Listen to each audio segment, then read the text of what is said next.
Once upon a time, in a warm and wonderful prehistoric valley, the sun rose over tall, swaying ferns and colorful flowers. Butterflies danced above a sparkling river, and everything was peaceful and perfectly still. Inside his cozy nest, Tiko, a small, bright green dinosaur, was fast asleep.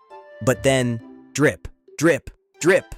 One mysterious drop landed right on his nose. Tiko's eyes opened wide. He raced outside, but the sky was bright blue. Not a single cloud anywhere. One sunny morning, Tiko heard a very mysterious sound.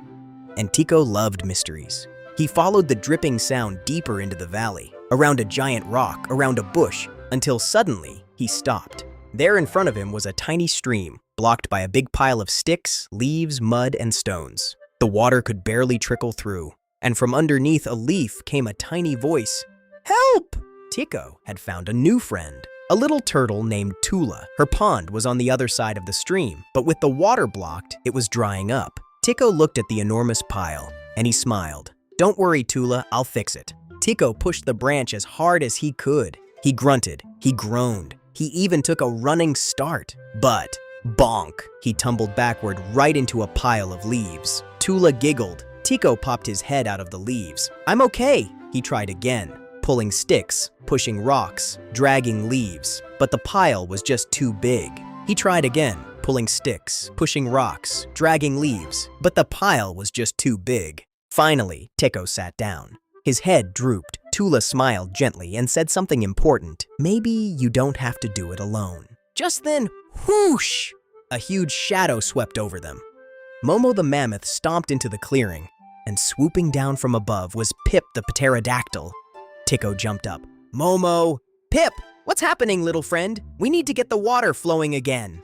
Momo nodded. "Then let's work together." Momo wrapped his great trunk around the biggest branch. "Ready? Pull!" The branch creaked, groaned, and finally came thump, loose. Then Pip grabbed a bundle of leaves. Pip swooped upward. Whoosh! Leaves flew everywhere, including all over Tiko. Tiko laughed. Most of the blockage was gone. Water began to trickle through. Most of the blockage was gone, but then they saw the real problem. A gigantic rock sat right in the middle. Momo pushed. Nothing. Pip pulled. Nothing. Tiko pushed with both tiny feet. Still nothing. Everyone sat down and stared at the rock. Nobody knew what to do. Tiko watched the water carefully, and he noticed something. A tiny stream was already trickling around one side of the rock. His eyes went wide. "Wait, we don't need to move the rock. Look, we can make a new path for the water." Tula's face lit up. "A new path!" Pip shot into the air. "Let's do it!" Everyone got to work. Tiko dug a little channel through the mud. Scrape, scrape. Momo moved the big stones. Thump. Pip carried leaves away.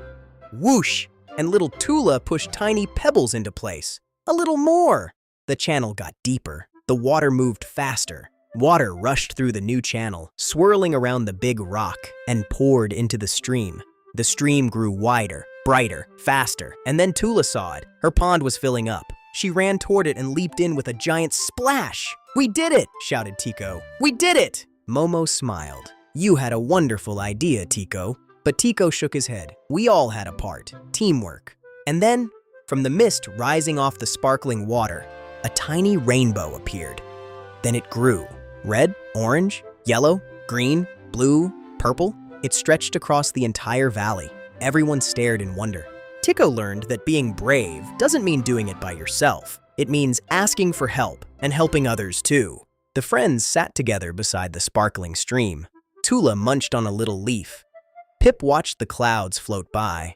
Momo rested his great body beside the water, and Tiko dipped his tiny feet into the cool, flowing stream.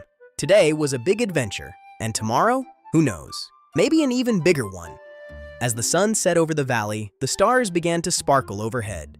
"Good night, Tiko," called Tula. "Good night, Valley." "Sweet dreams, little friend," came Momo's deep voice. A little dinosaur can do big things, especially with good friends by his side. "Good night, Valley."